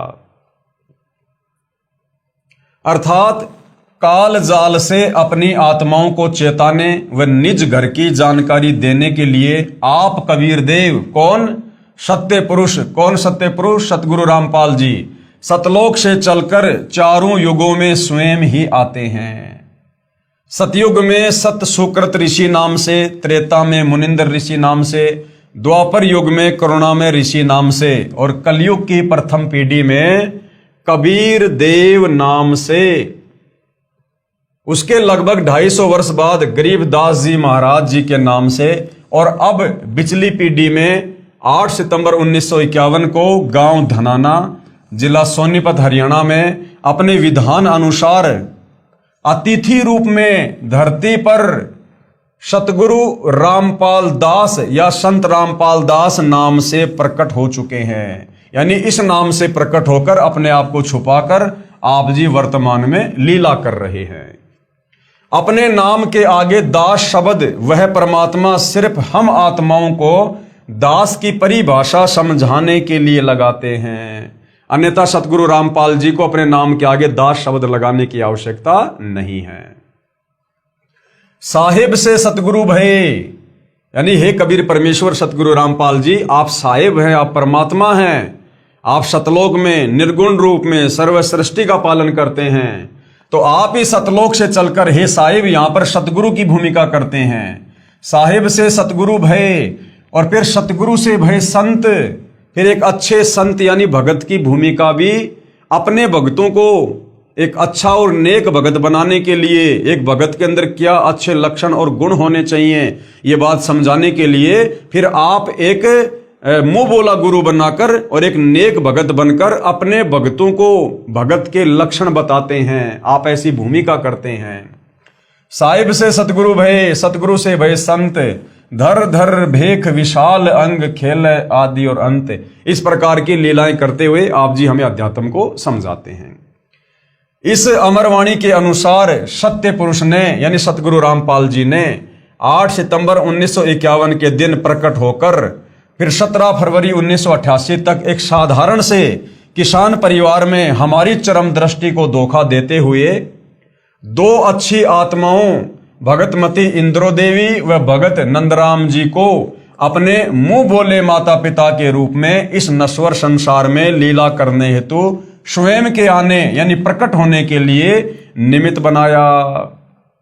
ना सतगुरु जननी जने जाके माना बाप, पिंड ब्रह्मंड से रहित नामाती नु ताप। सतगुरु जब इस पृथ्वी पर प्रकट होते हैं तो किसी माँ के गर्भ से जन्म लेकर जेर में लिपटकर गंदगी में लिपटकर बाहर नहीं आते। जीव माँ के गर्भ में 9 महीने नरक कुंड भोगता है, यातना भोगता है अपने कर्म दंडों के तहत। कबीर परमात्मा किसी माँ के गर्भ में नरक नहीं भोगते। तो ये परमात्मा केवल इस प्रकार की सांसारिक दिखावे में लीला करते हैं, एक मुंह बोला पिता एक मुंह बोली माता बनाते हैं और इस प्रकार से परमेश्वर धरती पर प्रकट होकर हमारी चरम दृष्टि को धोखा देते हुए फिर आगे चलकर सतगुरु की भूमिका करते हैं, हम तक ये ज्ञान पहुंचाते हैं। 17 फरवरी 1988 को ठीक उसी तरह कबीर सागर में लिपिबद्ध अपनी वाणी के अनुसार 600 साल पहले की तरह गुरु शिष्य परंपरा व भगत बनकर हम जीव आत्माओं को एक भगत के लक्षण समझाने के लिए जैसे पंडित रामानंद जी को मुंह बोला गुरु बनाया था, ठीक उसी तरह जगत गुरु होने के उपरांत भी 17 फरवरी 1988 को आदरणीय रामदेवानंद जी को अपना मुंह बोला गुरु बनाकर 12वें पंथ में प्रवेश किया तथा उसके बाद सन 1994 से सत्संग व नामदान देना शुरू करके सच्चे सतगुरु की भूमिका निभा रहे हैं। साहिब से सतगुरु भय, सतगुरु से भय संत। आप स्वयं कबीर देव हैं। कौन? सतगुरु रामपाल जी, क्योंकि महिमा उनकी हो रही है। संक्षिप्त लीला में जीवन परिचय सतगुरु रामपाल जी का बताया जा रहा है, तो बार बार उनका नाम नहीं लिया जाता, समझदार को संकेत ही काफी होता है। आप यानी सतगुरु रामपाल जी स्वयं कबीर देव हैं और मर्यादा में रहकर भक्ति करने वाली अनेक आत्माओं को आपने जीवन दान व आध्यात्मिक सुख देने के साथ साथ शास्त्र अनुसार भक्ति देकर मोक्ष का मार्ग भी दिखा दिया। सन 1994 से आज तक आप जी ने परमार्थ के लिए निस्वार्थ भाव से जो संघर्ष करके दिखाया है, यह आपकी दयालुता, साधुता व समर्थता का प्रमाण है। यानी 2006 में क्रोथा कांड हुआ, 2014 में बरवाला कांड हुआ और सर्व सृष्टि के रचयिता जिनके आधे बाल के ऊपर पूरी सृष्टि को ठहराया जा सकता है, वो कबीर परमात्मा कभी 21 महीने की जेल काट रहा है, कभी 11 साल की जेल काट रहा है और किसी को कोई दोष नहीं देता, किसी के ऊपर कोई मुकदमा, कोई FIR नहीं करवाता और कहता कि सब मेरे तो बच्चे हैं, मैं किसके ऊपर FIR करवाऊं। तो ऐसा भाइयों और बहनों परमार्थ के लिए निस्वार्थ भाव से परमात्मा ही कर सकते हैं, जीव के वश की बात नहीं है। तो इस प्रकार की जो लीलाएं हैं ये आप जी की दयालुता, साधुता और समर्थता का प्रमाण है। साधुता यानी संत ना छोड़े संतता, चाहे कोटिक मिले असंत। वेदों में लिखित अपनी महिमा व गुणों को सत्य साबित करने की वह परमात्मा कमल के विकसित फूल पर शिशु रूप में प्रकट होकर कुंवारी गाय के दूध से अपनी परवरिश करवाता है। वेदों में लिखा है कि वो कबीर परमात्मा चारों युगों में एक एक जीवन इस प्रकार का जीता है कि वो सतलोक से चलकर शिशु रूप में धरती पर किसी तालाब पर विकसित कमल के फूल पर प्रकट होता है। उसके बाद कोई निसंतान दंपत्ति उसे उठाकर घर ले जाते हैं और फिर परमेश्वर कंवारी गाय के दूध से उन आत्माओं को निमित्त बनाकर अपनी लीला में परवरिश करवाता है। तो ये जो भूमिका है, इस प्रकार की जो लीला है भाइयों और बहनों, ये केवल कबीर परमेश्वर जी के ऊपर ही फिट बैठती है। अन्य किसी देव, महादेव, ब्रह्मा, विष्णु, महेश ने इस प्रकार की लीला नहीं की, किसी राम कृष्ण जी ने इस प्रकार की लीला नहीं की। कबीर परमात्मा ही चारों युगों में किसी सरोवर पर शिशु रूप में प्रकट होते हैं और उसके बाद बाल्यकाल में कंवारी गाय के दूध से उनकी परवरिश होती है, जो वेदों में लिखी है। तो केवल अपनी महिमा को जगत के सामने सत्य साबित करने के लिए, प्रकट करने के लिए कि वेदों में जो इस प्रकार की लीला लिखी है वो किस भगवान के ऊपर खरी उतरती है, उसको सत्य साबित करने के लिए, आप और हमें विश्वास दिलाने के लिए, अपनी पहचान करवाने के लिए चारों युगों में परमात्मा वेदों में लिखी इस प्रकार की महिमा के अनुसार 4 युगों में एक एक जीवन जीता है। वह परमात्मा मुर्दे को जीवन देकर 100 वर्ष की उम्र प्रदान कर सकता है। कौन? सतगुरु रामपाल जी। और लाखों को किया है। निर्धन को धन देकर सुखी कर सकता है, लाखों को करोड़ों को किया है। कोढ़ी व रोगी को स्वस्थ करके नया जीवन दे सकता है। वह बांझ को पुत्र तथा अंधे को आंख दे सकता है। आप और हमने इसी पवित्र पुस्तक ज्ञान गंगा में बहुत सारे भाई बहनों के इंटरव्यू देखे हैं जो किस प्रकार से पारिवारिक कष्टों से, शारीरिक कष्टों से, तीन ताप के कष्टों से किस प्रकार से दुखी थे, मरणासन हालत में थे, ना जिया जा रहा था ना मरा जा रहा था, हर कहीं धक्के खा चुके थे, मेडिकल में, गुरुओं के पास में कोई लाभ नहीं। और जैसे सतगुरु रामपाल जी की शरण में आए, उनके असाध्य रोग शत भक्ति के चलते कुछ ही दिनों में छू मंत्र हो जाते हैं। आदि आदि वेदों में वर्णित महिमा को यथार्थ रूप देने के लिए चारों युगों में मात्र एक एक जीवन किसी तालाब में विकसित कमल के फूल पर शिशु रूप में प्रकट होने की लीला करते हैं। अन्यथा आप जी, कौन? परमेश्वर सतगुरु रामपाल जी भगवान को किसी तालाब या कमल के फूल या शिशु रूप में प्रकट होने की कोई आवश्यकता नहीं होती है। आप जी जब चाहें, यानी आप सतगुरु रामपाल जी भगवान इतने समर्थ हैं, आप जी जब चाहें, जहां चाहे, जिस रूप व अवस्था यानी उम्र में प्रकट होना चाहें हो सकते हैं। जैसे नानक जी को बेई नदी पर व धर्मदास जी को मथुरा में जिंदा महात्मा के रूप में प्रकट होकर ज्ञान समझाया। सन 1392 में प्रकट होकर तैमूर लंग को 7 पीढ़ी के राज्य का आशीर्वाद दिया। जबकि कबीर परमात्मा कलयुग की प्रथम पीढ़ी में आज से 650 साल पहले सन 1398 में कमल के फूल पर शिशु रूप में प्रकट हुए थे। लेकिन उससे 6 साल पहले कबीर परमात्मा आए 1398 में, और 1398 से पहले 1392 में कबीर परमात्मा सतलोक से चलकर तैमूर लंग को मिले और तैमूर लंग की एक रोटी खाकर 7 पीढ़ी का राज्य दिया।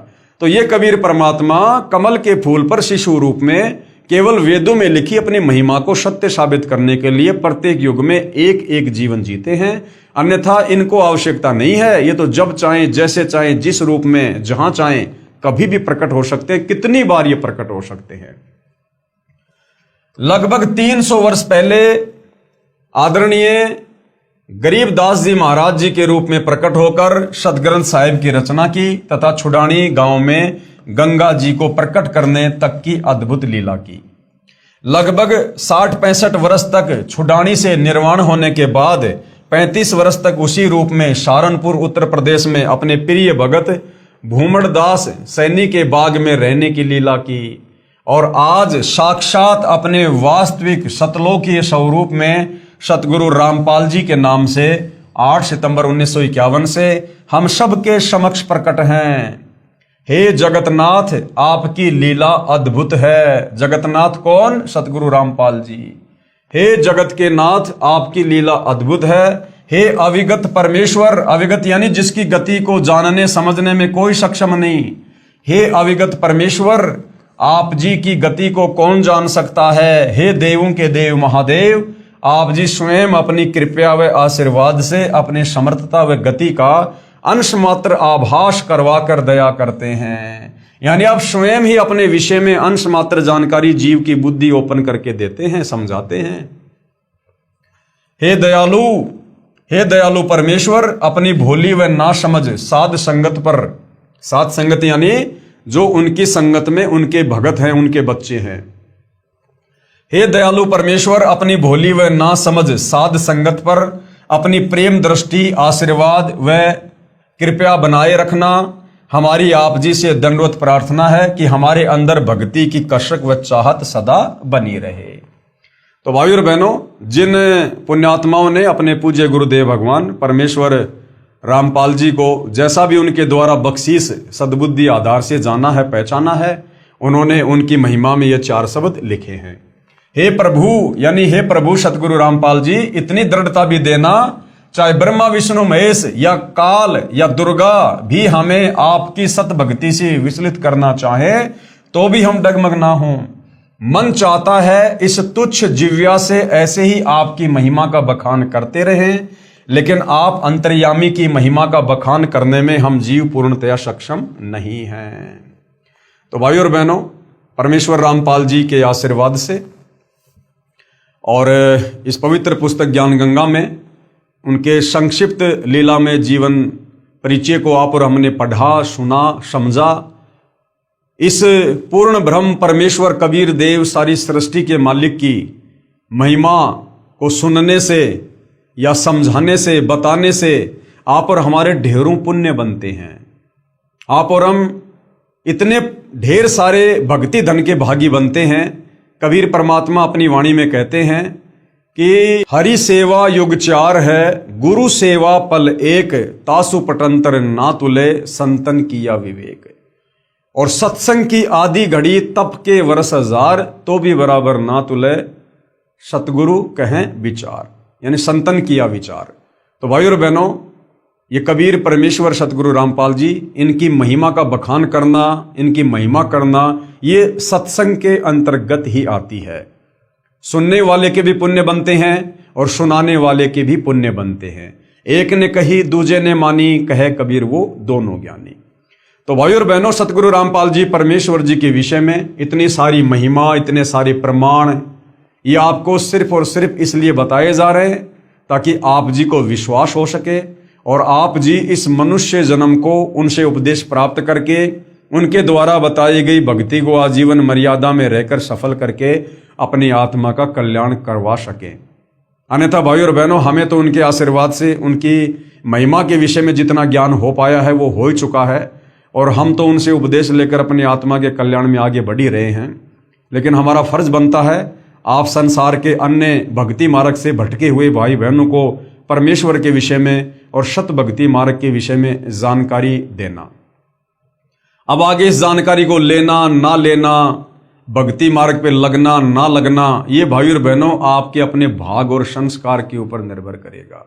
सकल पदार्थ है जगमाही, कर्महीन नर पावत नाही।